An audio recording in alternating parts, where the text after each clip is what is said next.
북한의 남북 공동연락사무소 폭파 이후 추가 도발 우려가 높아진 가운데 트럼프 미국 대통령이 북한에 대한 경제 제재를 1년 더 연장하기로 했습니다. 긴장이 높아지고 있는 남북관계, 박원곤 한동대 국제지역학과 교수 모셨습니다. 안녕하세요. 네, 안녕하세요. 자, 교수님, 한반도 평화교섭본부장, 미국 갔습니다. 그래서 특사냐 뭐 이런 관측이 많았는데 청와대는 아니라 그랬습니다. 어떤 건가요, 이 성격이? 지금 갈 시기죠. 아시다시피 4일 날 시작된 북한의 공세가 지금 끝을 모르고 가고 있지 않습니까? 우선적으로 한미가 서로 간에 이것을 어떻게 해석하는가, 과연 북한의 의도는 무엇이고 또 북한이 원하는 것은 무엇이고에 대해서 한미가 충분히 사전에 이런 공감대를 형성할 필요는 있고요. 또 두 번째는 한반도 평화교섭본부에 원래 하는 것이 이제 북한 핵 문제를 다루는 거 아닙니까? 이번에 그 북한의 공세에 핵 문제는 뭐 본격적으로 제시는 되지 않았지만 그래도 지금 4일부터 시작된 담화에 보면 12일 날 리성건 외무상이 그 북한 핵 문제에 대해서 얘기를 했습니다. 그러니까 그것에 대해서도 충분히 얘기를 할 필요가 있고요. 세 번째가 북한이 지금 요구하고 있는 것이 이제 비교적 드러나고 있는데 특히 17일 김여정 담화를 통해서 결국은 한미 간의 공조를 풀고 북한에 대해서 제재 면제와 예외를 빨리 시행을 해라라는 이제 그런 얘기이기 때문에 그것도 이제 핵심 주제로 올라갈 가능성이 있고요. 그리고 지금 전반적으로 한미 간의 이 서로 간의 소통 채널을 보면 그래도 제일 잘 움직이는 것이 바로 지금 그 이도움 평화교섭본부장과 비건 그 대북정책 특별 라인이죠. 근데 시기가 시기니만큼 지금 가는 거에 대해서 특사다 아니다 뭐 얘기가 좀 있었습니다. 특사와 아닌 것에 어떤 뭐 역할 차이가 있을까요, 지금? 글쎄 특사는 한미는 동맹 관계이기 때문에 지난 2018년 3월 달에 정의용 실장이랑 서훈 원장이 특사로 가지 않았습니까? 그래서 특사는 그런 아주 정말 특별하게 의중을 특히 트럼프 대통령한테 직접 그 전달할 경우에 특사라고 얘기를 하고요. 일반적으로 한미는 동맹 관계고 여러 소통 채널이 있기 때문에 특사는 뭐 아니다라고 생각을 합니다. 특사이건 특사건 아니건 지금 가서 어떤 교섭하는 거나 협의하는 건 뭐 비슷할 수밖에 없겠죠. 그런 내용이 있어서는. 그렇다면 지금 가장 아까 뭐 잠깐 말씀해 주셨지만요. 가장 중점이 되는 논의는 어떤 제재 해제에 대한 부분이 될까요? 아니면 아직 핵 문제는 본격적으로 등장하지 않고 있고요. 어떻습니까, 교수님? 전반적으로는 가장 중요한 것은 북한의 의도를 읽는 거겠죠. 북한이 요구하는 것이 뭐 드러나긴 했지만 여전히 좀 불명확한 것이 있으니까 한미가 앞으로 어떻게 할 것이냐. 또 두 번째는 이 북한이 지금 군사행동을 계속 얘기를 하고 있지 않습니까? 거기에 대해서 한미가 동맹이고 연합체제니까 거기에 대한 그 대응도 필요한 것이고요. 말씀하신 이제 제재 문제에 대해서는 제가 이해하기로는 한미가 굉장히 여러 번 얘기를 했죠. 그래서 서로 간에 이 북한 핵 문제가 진전이 됐을 때 어떻게 이 상응 조치로 제재를 해제하고 면제하느냐에 대해서 기본적인 플랜을 벌써 몇 년 전부터 만들어 놓고 매 상황에 따라서 계속해서 수정해가는 작업을 하고 있습니다. 그런데 지난 한 5개월 뭐 코로나하고 여러 가지 상황이고 또 북한 문제도 드러나지는 않았으니까 이제 그런 문제에 대해서 다시 한번 한미 간 협의를 할 필요는 있다 그렇게 생각합니다.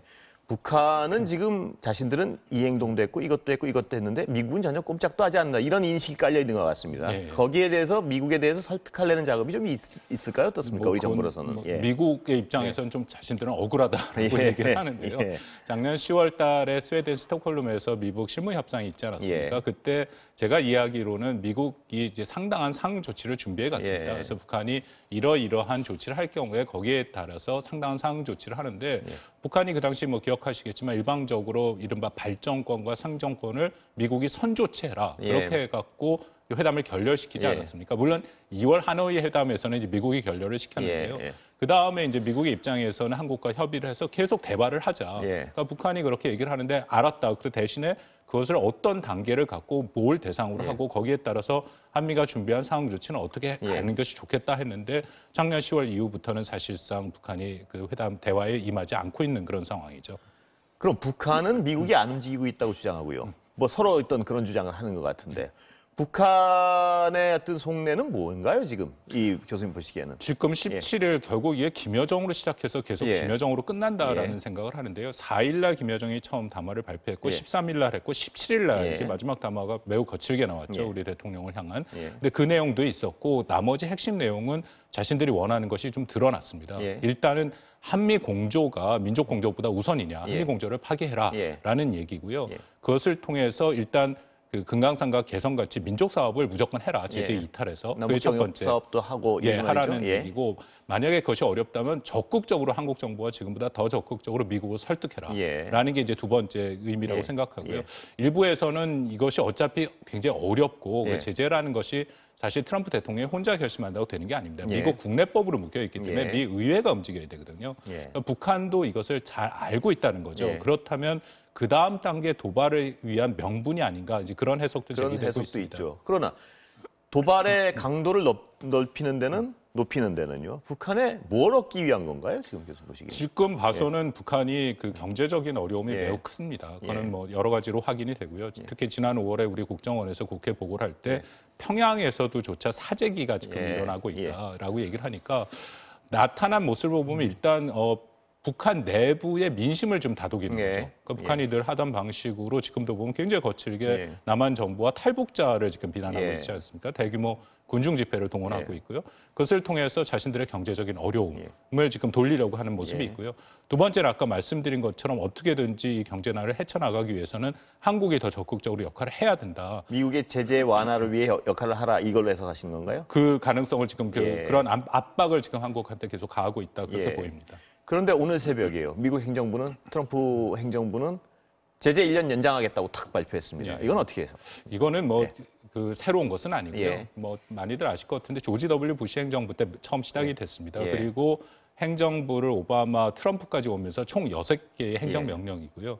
그 행정명령에 일몰 조항이 있습니다. 그래서 매년 1년 후에 이것을 자동으로 그 대통령이 연장하게 돼 있어요. 그래서 나온 특별하게 북한이 위협이다, 비상사태다라는 표현도 오바마 행정부 때 나온 거거든요. 그래서 이것은 특별하게 뭐 이번 사태로 미국이 북한에 대해서 더 경고를 한다 그렇게 읽기는 어렵습니다. 어차피 이 행정제재 1년 연장은 예고된 일이었다 이렇게 보시는 거죠? 네, 그렇습니다. 루틴하게 하는 그런 지금 거죠. 그러니까 확실하게 뭔가 그 비핵화 대화가 진전이 되면 이것도 다시 검토가 될 텐데 지금까지 대화가 안 되는 상태에서는 미국이 자동 연장 현식으로 가는 것이죠. 그러니까 그제 북한의 행위에 대한 어떤 반응은 아니라는 말씀이시죠? 이거는? 생각합니다.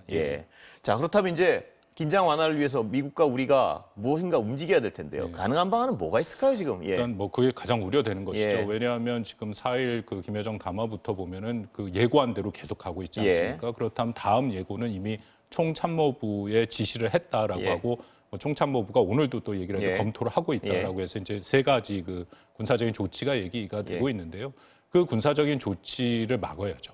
특히 세 번째의 그 서해를 말한 건 NLL이지 않습니까? 우리가 서해 교전 연평 해전을 해서 희생자가 나오고 했던 굉장히 위험한 지역인데 거기를 만약에 북한이 포를 다시 개방하고 그 위협을 한다라면 이거는 걷잡을 수 없이 긴장 상태로 가거든요. 그러니까 거기에 대한 대응을 지금 일단 우선적으로 해야 된다라고 저는 생각합니다. 근데 우리나 미국이요. 지금 어떤 북한의 요구에 대해서 가시적인 움직임을 보이지 않으면 북한으로서도 예고한 그런 행위들을 실행할 수밖에 없지 않은 상황 아닌가요? 어떻습니까? 뭐, 당분간은 그렇게 갈 가능성이 매우 높죠. 그러면 교수님 말씀하신 어제 그 김여정 부부장이 그 경고하고 예고한 그 사안은 조만간 실행을 할 가능성이 높다고 보시는 건가요? 그걸 잘 분리해서 봐야 됩니다. 3가지인데 제가 말씀드린 첫 번째, 두 번째는 군사적인 조치이긴 하지만 우리한테 즉각적인 위협은 되지는 않습니다. 서해가 가장 위험하다는 말씀이시죠? 서해는 그렇게 되면 우리도 똑같이 훈련을 해야 되고 그래서 그건 사실상 교전의 가능성까지 있거든요. 거기를 막아야 된다라는 게 이제 제 말씀입니다. 그러니까 DMZ, GP에 군사를 보내는 거나 이거는 사실 상징적인 의미지 크게 실질적인 의미는 없다는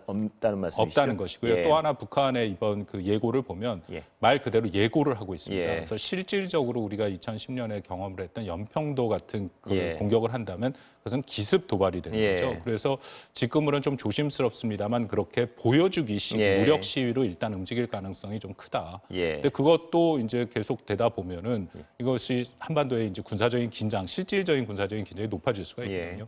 그러니까 제가 늘 드리는 말씀인데 한미 또 지금 한국이 북한에 대한 그런 군사적인 위협에 대해서 철저히 충분히 대응을 하고 있다면 그만큼 북한이 그런 도발을 할 가능성이 낮아지죠.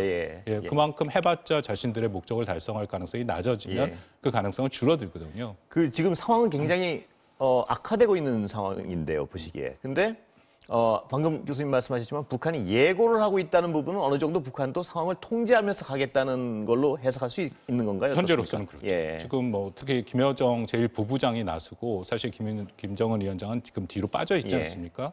그 부분도 저는 어느 정도 대화에 또 어떻게 보면 반전의 여지를 남겨뒀다라는 그런 판단도 가능하죠. 예. 그렇다면 이제 이 예고된 수순을 만약 끝까지 가게 되고요. 그래도 미국이 안 움직이고 북한으로서는 그냥 아무것도 안 움직였는데 물러나기 어려웠을 때 북한의 무력 어떤 시위, 무력 도발 가능성도 배제할 수는 없는 거 아닌가요? 지금 북한은 저는 두 가지 다른 길로 투 트랙으로 움직인다 생각하는데요. 일단은 1차적으로 대남 이 공세를 강화하고 있습니다. 지난번에 그 개성공단 연락사무소를 파괴할 때도 미국한테 메시지를 보낸 다음에 미국 시간을 맞췄겠죠. 근데 미국 새벽 시간이었고요. 지금은 일단 좁혀서 한국을 몰아붙이겠다라는 의도가 분명히 있습니다. 그렇지만 궁극적으로 결국 미국을 겨냥했다라고 보는 게 맞고요. 그렇다면 일정 시점에서는 이제 미국에 대한 압박을 강화하겠죠. 그것을 우리가 또 어느 정도 대비를 하고 있어야 된다고 생각합니다. 그런데 그 미국에 대한 압박 중에 미국을 즉자적으로 움직이게 하는 거는 어떤 ICBM이나요, SLBM이나 이런 어떤 실험이 아니겠습니까? 어떻게 보십니까? 뭐 그거는 이제 북한이 고민을 하고 있는 사안이다. 그렇게까지 가면 정말 위험한 상황이 되는 거겠죠. 그렇죠. 그렇지만 동시에 확실히 미국을 움직일 수 있고 미국 특히 트럼프 대통령을 압박할 수 있는 카드는 말씀하신 대륙간 탄도미사일이나 핵실험. 우선 트럼프 대통령이 여러 번 자기가 본인이 말한 금지선을 넘는 거거든요. 근데 그렇게 될 경우에는 굉장히 큰 압박을 느끼게 됩니다. 그러니까 일종의 그렇게 되면 북한은 이제 도박을 하게 되는 거죠. 트럼프 대통령이 그걸 받아서 유화적인 정책으로 나오면 괜찮은데 그렇지 않을 가능성도 크죠. 특히 11월 지금 미국 대선을 앞두고 있으면 서로 간에 강력한 지도자의 이미지를 보이려고 하지 민주당도 틀림없이 그러면 굉장히 강하게 비판하지 않겠습니까? 트럼프 대통령이 물러나는 모습을 보여주면 자기의 11월의 대선에 불리하게 작동을 할 수 있다. 이제 그런 판단이 분명히 있겠죠. 트럼프 대통령이 대선을 앞두고 있다는 부분은 양쪽에서 해석을 하는 분들이 많은데요.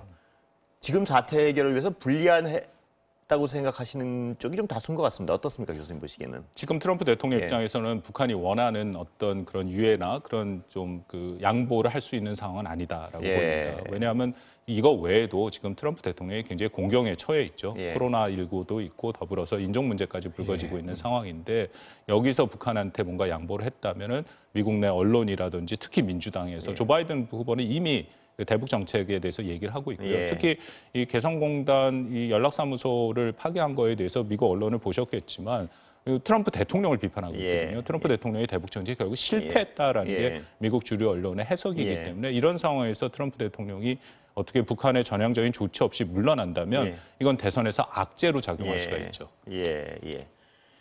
그 우리가 아마도 짐작이지만 한반도 평화교섭본부장이 가서 요청할 사안 중에 하나라고 짐작되는데 미국의 입장을 아니까 우리 남북 문제에 대해서 어떤 좀 약간 여유 공간을 좀 달라. 예를 들면 경협이나 이런 걸 설득할 가능성도 물론 있는 거죠. 지금 보시기에. 뭐 그 얘기는 한미 간에 계속 되어 와 있고요. 제가 이야기로도 상당 부분 이제 한미 간에 어느 정도 얘기는 돼 있습니다. 근데 이게 제재 자체라는 게 굉장히 여러 층으로 묶여 있고 또 유엔 제재도 있고 그렇기 때문에 그걸 딱 떼서 예를 들어서 뭐 금강산을 다시 재개하겠다 그렇게 안 되거든요. 그 과정에서 이거는 남북이 충분히 상의를 하고 이것을 어떻게 해갈 것인가가 밝혀져야 미국 입장에서는 그것을 제재에 예외를 할지가 결정이 되는데 지금 그 첫 번째 단계가 안 밟아지고 있으니까 지금 그 뭐 이동훈 본부장이 가도 어떻게 보면 실질적인 어떤 합의를 도출하기가 지금 매우 어려운 상황이다 그렇게 생각합니다. 그러니까 여러 가지 북한은 굉장히 어떤 뭔가 가시적인 행위를 바라면서 자꾸 위기의 강도를 높여가고 있는데요. 우리나 미국, 특히 미국은 꼼짝할 생각이 없고 우리가 할 수 있는 일이 별로 없다는 답답함이 있습니다. 뭐 저는 지금 1차적으로 가장 중요한 것은 어쨌든 북한이 군사적인 행동을 하면 그러면 정말 이건 돌이킬 수 없는 강을 건너게 되죠. 그것을 막아야 되고요. 저는 우리가 할 일이 충분히 있다라고 생각합니다. 일단 외교적인 노력을 해야죠. 이번에 이동훈 교수 본부장이 간 것도 그런 노력의 일환이라고 생각을 하고요. 더불어서 중국과의 또 긴밀한 협력도 필요하다고 생각합니다. 저는 북한이 이런 공세를 시작할 때 중국이랑 사전 교감이 있었을 가능성이 있거든요. 특히 5월 초에 김정은 위원장이 시진핑 주석한테 축전을 보낸 적이 있습니다. 코로나19를 잘했다. 이제 그렇다면 어느 정도의 교감이 있으니까 특히 중국은 여전히 북한한테 영향력을 줄 수 있는 국가지 않습니까? 우리가 오히려 중국이랑 좀 얘기를 해서 일단 긴장을 막는 게 중요하니까 북한이 어디로 갈지를 끝을 모르는 상황에서 그것에 대해서 좀 협력을 해달라. 왜냐하면 제가 판단하기에 경우에도 한국, 미국, 중국 다 한반도의 긴장이 악화되는 것을 원치는 않습니다. 그렇죠. 예. 거기에 대해서는 공감대가 분명히 있거든요. 예. 그러니까 그런 협력을 일단 도출하는 것이 중요하다고 생각합니다. 중국의 어떤 협력이 굉장히 중요한 상황이고요. 그러나 이제 북한이 좀 예를 들어 조바심을 낸다든가 혹은 또 어떤 판단착오로 해서 SLBM, 그러니까 잠수함 탄도미사일이나 ICBM 같은 거를 할 경우 미국이 어떤 흔히 얘기하는 예방적 타격까지 거론하는 가장 치명적인 수순이 그거 아니겠습니까? 그럴 가능성도 있다고 보시는 건가요? 지금 그건 모르는 거겠죠. 그 SLBM과 예. ICBM은 예. 좀 구분할 필요가 있고요. 북극성 계열을 작년에 10월 달에 북한이 쐈죠. 그런데 거기에 대해서 트럼프 대통령이 아무 얘기도 안 했습니다. 그러니까 트럼프 대통령이 이른바 금지선이라는 것은 딱 ICBM과 그리고 핵실험이죠. 근데 개념적으로 보면 그 두 금지선은 미국 본토에 대한 위협이기 때문에 하지 말라고 얘기한 건데 SLBM 잠수함 탄도 미사일 같은 경우에도 미국 본토에 대한 위협이거든요. 그런데 트럼프 대통령이 본인이 딱 찍어서 얘기를 안 했기 때문에 가만히 있었습니다. 그래서 제가 뭐 좀 조심스러운 판단이긴 한데 SLBM과 위성까지도 발사를 해도 저는 트럼프 대통령이 딱히 문제 제기는 안 할 가능성은 있습니다. 근데 미국 내에서는 굉장히 큰 위협으로 받아들이지 않을까요? 그 정도는? 그래서 북한이 만약 다음 수순으로 미국에 대한 압박을 한다면 SLBM과 위성을 하겠죠. 그렇다면은 트럼프 대통령이 직접적으로 그것에 대해 대응을 안 하더라도 트럼프 대통령이 대선 앞두고 큰 압박을 얻을 수는 있죠. 그리고 미국 내 여론도 급격히 나빠질 텐데 본토를 위협할 수 있는 직접적 수단이 될 테니까요. 그렇다면 중국을 설득할 수 있는 지금 우리 카드는 뭐가 있을까요? 중국과는 제가 말씀드린 것처럼 이 미중 간의 갈등이 굉장히 심각해지고 있지 않습니까? 그럴수록 중국이 한반도에 갖고 있는 이해는 약간 두 가지입니다. 하나는 오히려 더 북한을 감싸 안음으로써 그것을 통해서 자기가 중국이 미국과 협상을 할 때 일종의 자산으로 활용하는 거고요. 근데 그 단계를 만약 넘어가서 우리 말씀 나눈 ICBM까지 가버리면 트럼프 대통령의 그 다음 대응은 예상이 됩니다. 굉장히 강력하게 중국과 북한을 묶어서 비난을 하겠죠. 이건 중국의 책임도 있다 하면서. 그리고 뭐 경제적인 제재를 올리고 군사적인 조치까지도 다 검토를 하는. 그거는 중국이 원치 않는다라는 거거든요. 그러면 말입니다, 교수님. 아까 설명해 주셨지만 북한도 우리가 쉽게 독자적으로 무슨 제재를 해제하거나 하는데 역할을 할 수 있는 그 공간은 작다는 걸 알고 있을 텐데. 그리고 삐라 문제, 가장 민감했던 삐라 문제는 안 하겠다고 그렇게 단단히 약속을 했단 말입니다. 근데 무엇을 우리한테 가장 직접적으로 바라는 거로 추정하세요? 일단 뭐 전단 살포는 지금 명분이다라는 것이 일종의 다 밝혀진 거고요. 왜냐하면 뭐 너무 잘 아시다시피 4일날 하자마자 우리 통일부가 발표를 했고 9일날 또 얘기를 하니까 우리가 급을 높여서 죄송한데 시간은 다 돼가는데요. 정은경 본부장 브리핑 하시기 직전까지만 말씀 좀 여쭤보고 인사드리겠습니다. 말씀. 그런 상황까지 갔기 때문에 북한이 지금 원하는 것은 아직 사실은 정확히 모르겠습니다. 그런데 아까 말씀드린 것처럼 17일 김여정의 담화를 보면 말씀드린 것처럼 한미 동맹에서 이탈해서 민족 공조로 가라. 그러면 한국 정부가 지금보다 훨씬 더 적극적으로 미국을 설득을 해라. 그래서 어떻게든지 이 제재를 좀 해제해라. 그런 메시지는 좀 비교적 명확하고요. 더불어서 이번에 전단 살포도 확실하게 한국이 이제 하지 않도록 하는 그런 또 목적도 갖고 있다고 생각을 합니다. 지금 권준욱 부본부장 브리핑이 시작되는데요. 오늘 말씀 감사합니다.